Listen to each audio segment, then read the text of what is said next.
خیر مجھ سے جب بھی کبھی گھر میں فاقہ ہوتا تھا، کھانے کو نہیں ہوتا تھا، تو میرے والد، میرے اسٹیپ فادر مجھ سے کہتے تھے جا تیرے باپ کے پاس اور اس سے کہہ کہ 2 روپیہ دے۔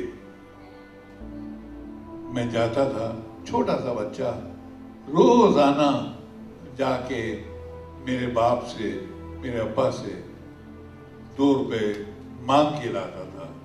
وہ 2 روپے دیتے تھے، وہ 15 روپے ان کی تنخواہ تھی، کب تک دیں گے وہ 2 روپے کے تنخواہ لاتا تھا، اس میں 1 روپے کا آٹا، 8 آنے کی دال، 8 آنے کا گاسلیٹ، اس میں کھانا بنتا تھا۔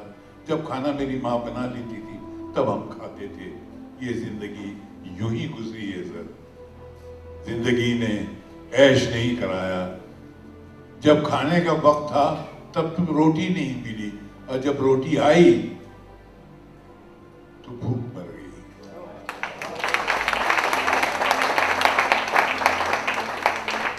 کچھ نہیں۔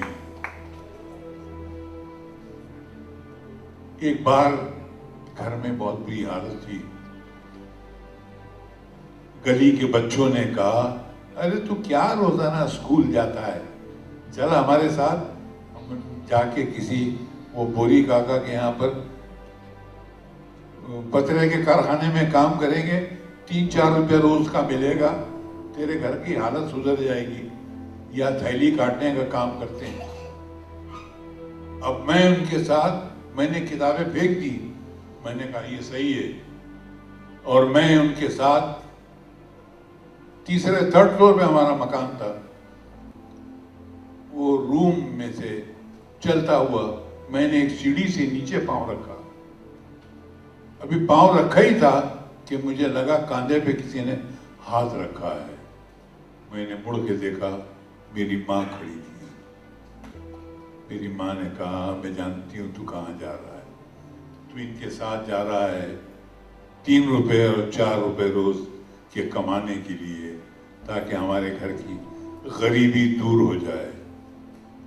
بیٹا تو جا، جو تیرے من میں ہے تو کر، میں تجھے روکوں گی نہیں، مگر ایک بات یاد رکھنا، یہ گھر کی غریبی، تکلیفیں، اداسی، منحوسیت، بھوک، یہ نہیں ختم ہوگی اس 3 روپے سے۔ تو ساری زندگی کام کرے گا، 3 روپے کا ہی لائق رہے گا، 3 روپے کا ہی رہے گا تو۔ اس سے لڑنے کے لیے میں ہوں۔ تجھے اگر واقعی اپنے اس گھر کی بھوک مٹانا ہے تو ایک کام کر، تو پڑھ، تو پڑھ، میں تیرے ساتھ دکھ جھیلوں گی۔ میری اس ماں نے اس دن اس طریقے سے پڑھ کہا کہ میرے لگا سر سے لے کے پیر تک روم روم میں کسی نے پگھلا ہوا سیسا میرے اندر ڈال دیا۔ میں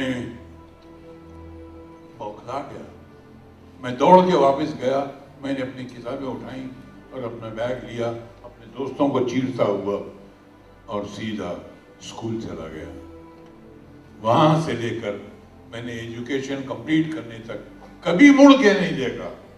زندگی کے ہر دکھ، ہر تکلیف، ہر چیز کو ماں نے، جب کبھی دکھ ہوتا تھا ماں سر پہ ہاتھ رکھ دیتی تھی، بس وہ ہاتھ رکھنا ہی اس کا کافی تھا۔ ماؤ، تمہارے پاس اس دیش کا بھوشیہ ہے، تمہارے بچے اس دیش کا بھوشیہ ہیں، ہر ایک بچہ اس میں سے 10 قادر خان پیدا ہو سکتے ہیں۔ یاد رکھیے، آپ کی اولاد آپ کی چھتر چھایا میں ایسے ہی پلو۔ مائیں شیرنی کی طرح ہوتی ہیں، شیرنی کی طرح، وہ اسے شیر کی طرح ڈانٹتی ہے، اور جب ضرورت ہوتی ہے تو ہرنی کی طرف سے چاٹتی ہے۔